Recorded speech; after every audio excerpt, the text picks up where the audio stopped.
ऐसा कैसे है that there are some commodities जिनकी प्राइस बहुत ज्यादा हाई होती है लेकिन फिर भी उनकी डिमांड कम नहीं होती। ऑन द अदर हैंड ऐसी कई कमोडिटीज हैं जो बहुत ही लो प्राइस्ड है लेकिन उनकी डिमांड हाई नहीं होती। ऐसा कैसे है कि कुछ कमोडिटीज में सिंगल सेलर है, एक ही बंदा है जो बेच रहा है और वो जो मर्जी चाहे प्राइस रख सकता है? How is it possible? और ऐसा कैसे है कि कुछ कमोडिटीज ऐसी हैं जिनका प्राइस बढ़ा नहीं कि कंज्यूमर भागा नहीं? खैर, इन सब सवालों के जवाब हमें तब समझ में आते हैं जब हमें कंज्यूमर्स और प्रोड्यूसर्स की सोच, उनकी बिहेवियर, उनकी समझ में आती है। और एग्जैक्टली यही हम आज की वीडियो में शुरुआत करने वाले हैं। We are going to start understanding main market forms. Welcome everyone guys, you guys are watching Eco World Digital Classes. This is microeconomics series. Standard 11th के लिए है स्पेसिफिकली आज की वीडियो, लेकिन बाकी बच्चे भी इसको देख सकते हैं because this is like the base video for understanding what are main market forms. या चलो, तो आज की वीडियो में मैं करूंगी, देखो 4 मार्केट फॉर्म्स हैं। अभी मैंने कुछ क्वेश्चंस पूछे, फिर मैंने कहा कि इन सब सवालों के जवाब समझ में आते हैं जब हमें बिहेवियर समझ में आए। बिहेवियर किसका? अब कहीं कहीं पे मैंने क्या कहा, सिंगल सेलर है, जो मर्जी चाहे रेट रख सकता है ना, तो ये उसका बिहेवियर है। कहीं कहीं पर बेचारा सिंगल सेलर कुछ नहीं कर सकता, उसको बाकियों से पूछ कर अपने रेट रखने पड़ेंगे, ये भी उसका बिहेवियर है। कई जगह पर कंपटीशन को देखे बिना बात नहीं बनती, ये भी उसका बिहेवियर है। अब देखो भाई, ये सारी बातें इकट्ठे तो नहीं समझी जा सकती ना। I mean, you can't understand कि why does a single seller raise his prices. You really can't understand कि जो कंपटीशन जहां पर है वहां पर हर एक को देख देख के प्राइसेस क्यों रखनी पड़ती है। यानी ये अलग अलग बिहेवियर्स हैं, ये अलग अलग स्ट्रैटेजीज हैं, इनको इकट्ठे नहीं पढ़ सकते। इसीलिए इकोनॉमिक्स में what they have done is they kind of segregation कर दी है, सेपरेट कर दिया है, अलग अलग मार्केट बना दिए हैं जिनके फीचर्स हम पढ़ते हैं। फीचर्स क्या होता है? जैसे हम कहते हैं ऐश्वर्या राय के फीचर्स बहुत अच्छे हैं, मतलब उसके कैरेक्टर्स, मतलब उसकी कुछ बातें हैं जो बहुत अच्छी हैं। सिमिलरली फीचर्स हर मार्केट में प्रोड्यूसर और कंज्यूमर का अलग अलग बिहेवियर होता है, and this is exactly what are market forms. So technically 4 market forms हैं: perfect competition, monopoly, monopolistic competition, oligopoly. Unfortunately 11th में इस बार टर्म 2 में सिर्फ परफेक्ट कंपटीशन है जो सिलेबस में है। अनफॉर्चुनेटली इसलिए कह रही हूँ क्योंकि पहले चारों पढ़ा देती थी तो आगे ग्रेजुएशन में दिक्कत नहीं आती थी। अभी फिलहाल मैं आज की वीडियो में करूंगी परफेक्ट कंपटीशन के फीचर्स, परफेक्ट कंपटीशन क्या होता है, ये मार्केट फॉर्म क्या है। 11th के बच्चों के लिए तो ये डायरेक्टली रेलेवेंट है, और जो ग्रेजुएशन के बच्चे ये देख रहे हैं, please don't lose heart, I am going to be doing more videos on the other market forms as well. Okay, चलो अब शुरुआत करते हैं। तो मैंने क्या कहा, बिहेवियर, कुछ फीचर्स, कुछ कैरेक्टरिस्टिक्स है इस मार्केट फॉर्म के। परफेक्ट कंपटीशन बड़ा इंटरेस्टिंग मार्केट फॉर्म है। इसका सबसे पहला फीचर है large number of buyers and sellers. तो एक सेलर नहीं है, बहुत सारे सेलर्स हैं, एक बायर भी नहीं है, बहुत सारे बायर्स हैं। अब इसमें कौन सी बड़ी बात है? 11th people, please take note. If you just write that there are large number of buyers and sellers in your answer, you don't get full marks. Why don't you get full marks? Because आपको ये बात समझानी है कि इस market form में क्योंकि large number of buyers and sellers है, इंडिविजुअल सेलर की नहीं चलती। इंडिविजुअल सेलर एक प्रोड्यूसर, टेक्निकल वर्ड में फर्म।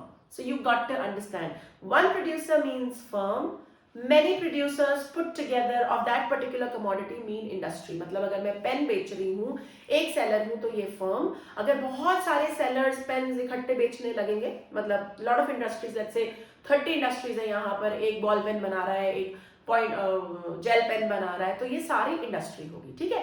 अब परफेक्ट कंपटीशन के मार्केट फॉर्म में ना एक बेचारे अकेले की कोई औकात नहीं है, वो अकेला कुछ नहीं कर सकता। मैं आगे समझाऊंगी क्यों नहीं कर सकता, बट इस पॉइंट को लिखते हुए you got to write this also. You have to say that there are large number of buyers and sellers, but the individual seller does not have any hold, और individual decisions इतने ज्यादा important नहीं है। individual seller इतना कुछ नहीं कर सकता। क्यों नहीं कर सकता? Because of the second point. इस मार्केट फॉर्म में होमोजीनियस प्रोडक्ट है, होमोजीनिटी है। होमोजीनिटी मीन्स एक जैसा। Let me take an example, समझ में आ जाएगा। मैंने अपने रेवेन्यू के चैप्टर में भी एग्जांपल लिया था। मान लो एक एरिया है, वहां पे 12 शॉप्स हैं, 12 के 12 एक रबर बैंड बेचती है, बिल्कुल एक जैसा, सफेद, छोटा, धारीदार, the size is same, the colour is same, the quality is same, बिल्कुल, मतलब 19-20 का भी फर्क नहीं है। इसको बोलते हैं होमोजीनियस प्रोडक्ट। जनरली हम जिस दुनिया में रहते हैं, we don't see homogeneous product, we see differentiated products. मतलब मैं रबर बैंड खरीदने जाऊं तो हजारों वैरायटी है भाई, एक टाइप का नहीं है। लेकिन इस मार्केट फॉर्म की खासियत है, सबसे इंपॉर्टेंट फीचर है होमोजीनिटी, बिल्कुल 19-20 का फर्क नहीं। हाँ, तो ये होमोजीनिटी। अब इस होमोजीनिटी की वजह से ना बड़ी इंटरेस्टिंग चीजें होती है। अब ध्यान से सुनो, होमोजीनियस प्रोडक्ट है, बिल्कुल एक जैसी चीज है, 12 शॉप से एक रबर बैंड बेच रही है, तुम कंज्यूमर है। एक particular shopkeeper says I am, so they have a standard rate, हाँ, ये सारे के सारे 10 रुपए में बेचते हैं। वन ऑफ देम सेज मैं 10 रुपए में नहीं बेचूंगा, मैं 12 में बेचूंगा। तुम बताओ क्या होगा उसके साथ? तुम कंज्यूमर हो, 12 शॉप्स हैं, एक ही जैसी चीज है, बिल्कुल एक जैसी, और एक बंदा कहता है जी मैं 10 पे नहीं बेचूंगा, 12 पे बेचूंगा। कौन जाएगा उसके पास? यू गॉट इट राइट, कोई भी नहीं। फिर ना तो बढ़ा सकते, अब ये बंदा बढ़ाएगा तो मरेगा। फिर इन्होंने सोचा छोड़ो, मैं बढ़ाता नहीं, मैं कम करता हूँ, मैं स्मार्ट हूँ, मैं कम करता हूँ, मेरे पास ज्यादा कंज्यूमर आएंगे। राइट है वो, उसके पास ज्यादा कंज्यूमर आएंगे, वो 10 से 9 रुपए कर देगा अपना रेट, तो ज्यादा कंज्यूमर आएंगे। लेकिन बाकी क्या करेंगे भाई? बाकी 11 शॉपकीपर्स क्या इस चीज को देखते रहेंगे?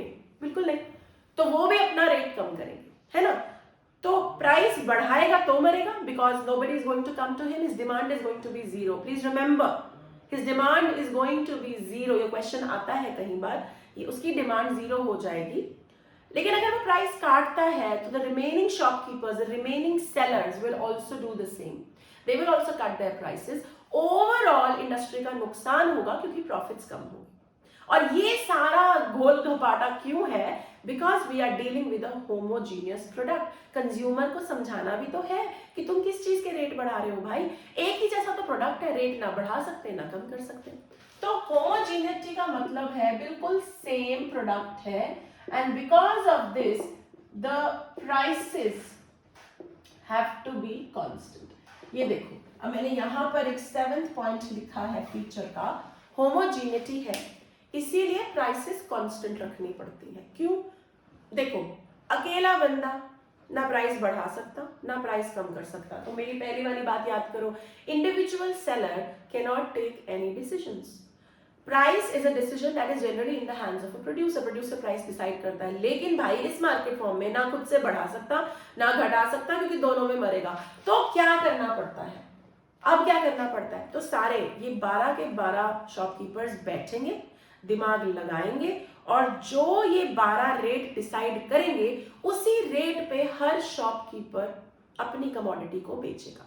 तो अब आओ मेरे पहले पॉइंट पे, large number of buyers and sellers, लेकिन अकेला बंदा कुछ नहीं कर सकता। इसका जो इम्प्लीकेशन है, there are implication questions in this chapter, मतलब आपसे पूछा जाता है कि इस फीचर का इस मार्केट फॉर्म का पे क्या इम्प्लीकेशन है, मतलब क्या असर है। तो असर तो भाई यही है, क्योंकि अकेला बंदा होमोजीनियस प्रोडक्ट है तो इसीलिए प्राइसेस कांस्टेंट रखनी पड़ती हैं। प्राइसेस कांस्टेंट रखनी पड़ती हैं तो अकेला बंदा ना तो प्राइस बढ़ा सकता ना घटा सकता, तो इंडिविजुअल सेलर के हाथ में कुछ नहीं है।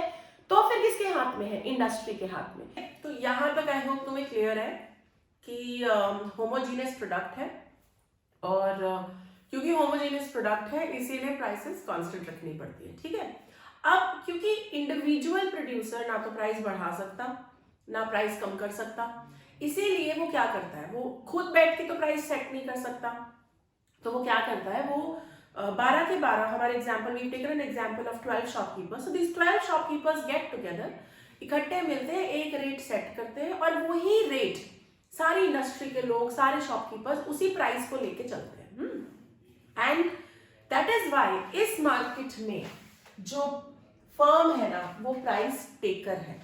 वो प्राइस टेकर है, यानी कि वो प्राइस, वो वाला प्राइस लेती है जो इंडस्ट्री ने डिसाइड कर रखा है, जो सबने मिलकर प्राइस बना लिया, वही प्राइस एक इंडिविजुअल सेलर लेता है, कोई अपनी तरफ से प्राइसेस नहीं बनाता। ठीक है, यहां तक समझ में आ गया।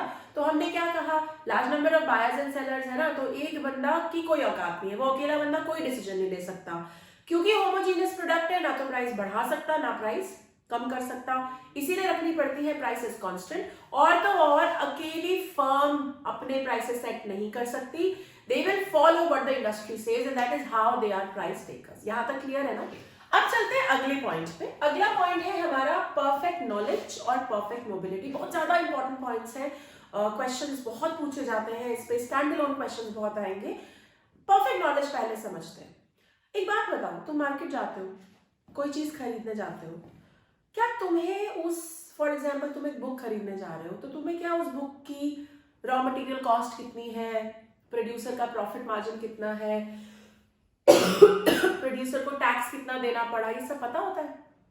मान लो तुम्हें पता चल जाए कि जो बुक तुम्हारे को 100 रुपए की मिल रही है उसका एक्चुअली कॉस्ट प्राइस, जो उसकी लागत है जो प्रोड्यूसर को पड़ी है वो 50 रुपीज है. So will you pay him 100 rupees? नहीं, ऑब्वियसली नहीं पे करोगे, कोई भी नहीं पे करेगा. लेकिन अगर तुम्हें ये बात पता हो तो रियल लाइफ में ना तुम्हें मुझे as consumers we don't really know these things, हमें नहीं पता होता. इसीलिए जो प्राइस हमको दिया जाता है हम उस प्राइस पे चीजें खरीद लेते हैं. लेकिन ये मार्केट बहुत अनोखा है. This market says this perfect knowledge which means the consumer knows everything. उसको सब कुछ पता है, उसको पता है कि टैक्स कितना है, उसको पता है कि प्रॉफिट मार्जिन कितना है, उसको पता है कि रॉ मटेरियल की कॉस्ट कितनी है. जब उसे सब कुछ पता है तो तुम क्या रेट उसको बढ़ा के दे सकते हो? क्या तुम प्राइस बढ़ा के उसे प्रेजेंट कर सकते हो? बिल्कुल भी नहीं. As a result of that, the producer has to keep his prices constant because he cannot increase the prices as the consumer has perfect knowledge. समझ में आ गया? क्लियर है? तो इसको कैसे लिखेंगे? Consumer has perfect knowledge means he knows everything about the producer, right from raw material cost to taxes to profit margins. As a result of that, the producer has to keep his prices constant because he cannot increase prices because the consumer has an entire idea around it. Clear है? समझ में आ गया? Okay. अब बढ़ते हैं आगे. Perfect mobility. Perfect mobility वाला point बहुत ही इंपॉर्टेंट है, लेकिन ये पॉइंट है फैक्टर ऑफ प्रोडक्शन के पॉइंट ऑफ व्यू से. अब ये फैक्टर्स ऑफ प्रोडक्शन क्या है पहले ये समझते हैं. एक मार्कर बनाना है यार, तो मार्कर बनाने के लिए मुझे फैक्ट्री लगानी पड़ेगी. फैक्ट्री में लैंड रखनी पड़ेगी जिसमें मुझे रेंट देना पड़ेगा, लेबर सैलरी दूंगी, लोन लूंगी, इंटरेस्ट दूंगी, है ना.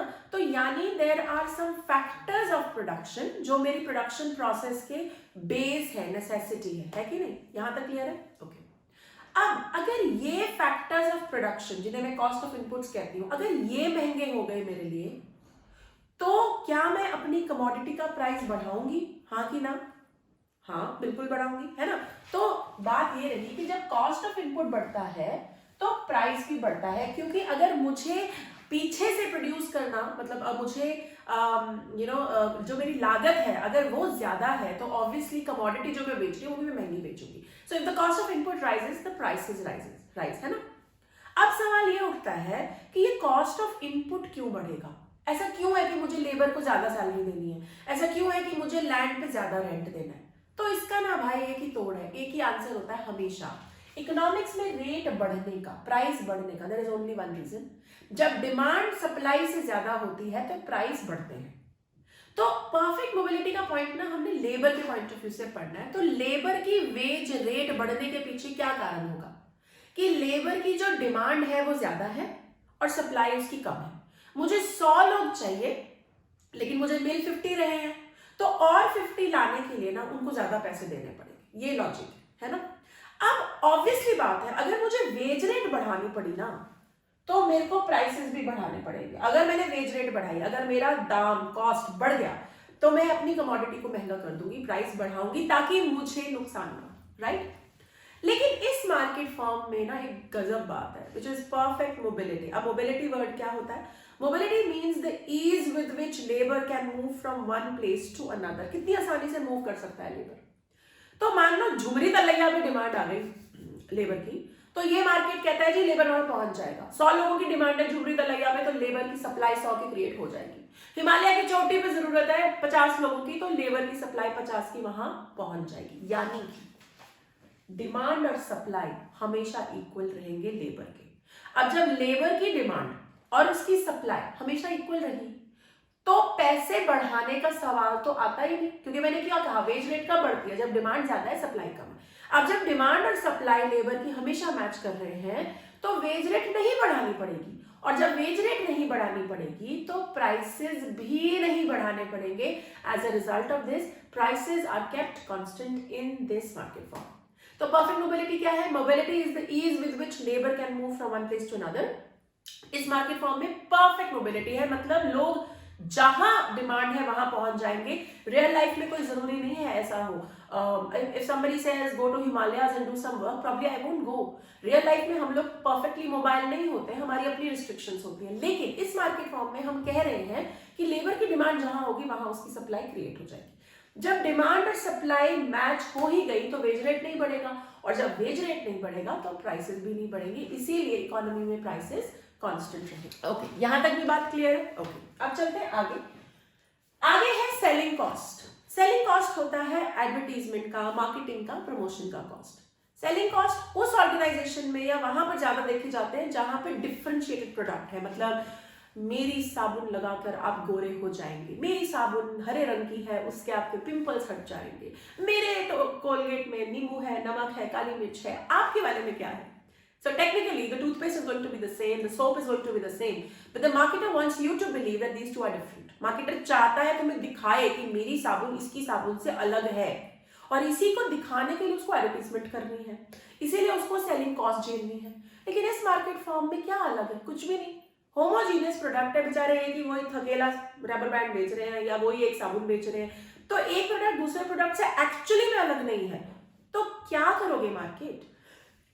इस चीज को प्रमोट करोगे। As a result of that इस मार्केट फॉर्म में सेलिंग कॉस्ट नहीं होती, और क्योंकि सेलिंग कॉस्ट नहीं होती इसीलिए प्राइसेस कांस्टेंट है। क्योंकि देखो एक थंब रूल है यार, जब भी कोई भी कॉस्ट ऑफ प्रोडक्शन बढ़ेगी ना, कोई भी कॉस्ट बढ़ेगी तो प्राइसेस भी बढ़ाते हैं जनरली प्रोड्यूसर्स।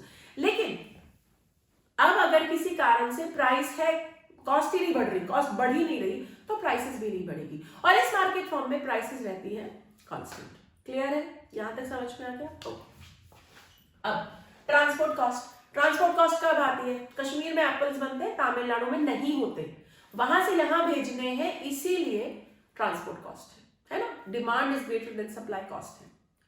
अब रबर बैंड जी हर जगह मिलते हैं, एक ही जैसे मिलते हैं, कोई दिक्कत नहीं है कहीं नहीं भेजने। तो जब कहीं नहीं भेजने, क्योंकि हर जगह वो चीज मिल रही है, then transport cost is not going to be there. और जब ट्रांसपोर्ट कॉस्ट नहीं है तो as a result of that prices constant रहेंगी। समझ में आ गया? तो इस मार्केट फॉर्म में हर पॉइंट की ना इंप्लीकेशन पूछी जाएगी घूम फिर के। इस मार्केट फॉर्म में सारी जो इंप्लीकेशंस है वो यही दिखाती हैं कि प्राइसेस कांस्टेंट रहती है। होमोजेनिटी है तो प्राइसेस कांस्टेंट है, प्राइसेस कांस्टेंट रखनी पड़ती है, इसीलिए फर्म प्राइस टेकर है। परफेक्ट नॉलेज है, परफेक्ट मोबिलिटी है, सेलिंग कॉस्ट नहीं है, ट्रांसपोर्ट कॉस्ट नहीं है, इसीलिए भी प्राइसेस कांस्टेंट रहती है। आई होप तुम्हें ये कॉन्सेप्ट क्लियर है। क्वेश्चन जहां तक सवाल उठता है क्वेश्चंस का, तो इस जो चैप्टर में, इस यूनिट में जो क्वेश्चंस आते हैं वो क्या क्या है? होमोजीनियस प्रोडक्ट की इम्प्लीकेशन बताओ क्या है, मतलब क्या असर है इस मार्केट फॉर्म पे, परफेक्ट मोबिलिटी क्या है, परफेक्ट नॉलेज क्या है, और प्राइस टेकर। ये चार बहुत इंपॉर्टेंट है, these questions can be really asked. इसके अलावा बाकी सारे भी आपने करने ही हैं। 11th स्टैंडर्ड के बच्चों को इस साल टर्म 2 में यही मार्केट फॉर्म आ रहा है, तो I hope this video will do wonders for you. The other people who are watching me right now, don't be sad, because मैं बाकी मार्केट फॉर्म्स की वीडियोस भी जरूर लेकर आऊंगी जहां मैं डिटेल में उनके फीचर्स एक्सप्लेन करूंगी। आई होप आप लोगों को मेरा कंटेंट पसंद आता है। अगर आप लोगों को मेरी बनाई हुई वीडियोस अच्छी लगती हैं, please don't forget to like, share and subscribe, and spread your love on Insta and on Telegram and on Facebook. Show me some support, guys. Take care. See you soon. Bye bye.